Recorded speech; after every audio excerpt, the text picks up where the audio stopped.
صباح الخير. تراجع في خصوبة الكنديين، خبر نازل بالصحف محرج بالحقيقة وبيعمل حساسية، بس شو بدك تسوي، هيك نازل الخبر. قال لك وهذا بيعمل أزمة لكندا بموضوع الديموغرافي، وحتى بشكل أزمة لمستقبل كندا، خصوصا انه النسبة متراجعة منيح. المفروض مينيموم تكون 2.1% نسبة الخصوبة، تراجعت من سنة 2023 ل 1.26%، وهذا بيجعل كندا مع الدول أقل خصوبة بالعالم، مثل كوريا الجنوبية، مثل اليابان، مثل إيطاليا.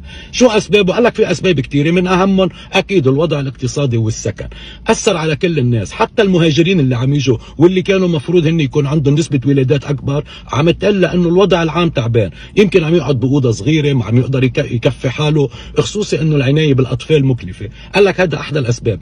الأسباب الثانية انتشار موضوع تغير الثقافات، أنه ما بقى الأولاد أساسية، صارت كأنه اختيارية، سوشيال ميديا وإعلاناته، أنه ممكن تكمل حياتك، ممكن بعدين تجيب ولد، عم بيجيب حيوان بدل ولد، هيدا عم بأخر الولادات. وموضوع الشغل وأزمة العمل، قال لك لتنافس وتقدر تكون موجود بسوق العمل، يا بدك تدرس كذا سنة وتتخصص وبكون عمرك كبر لتتجوز بعدين وتخلف إذا خلفت ولد، يا أما بدك تشتغل دوامين وبتيجي آخر النهار مستوي يا دوب قادر تبوس أنت، يا أما واحد عنده 3 مشاكل هول، أزمة سكن وعم يتعب بشغله وحتى بثقافته ما موجودة. هذا خصوبة شو؟ ما العدة صارت مضروبة.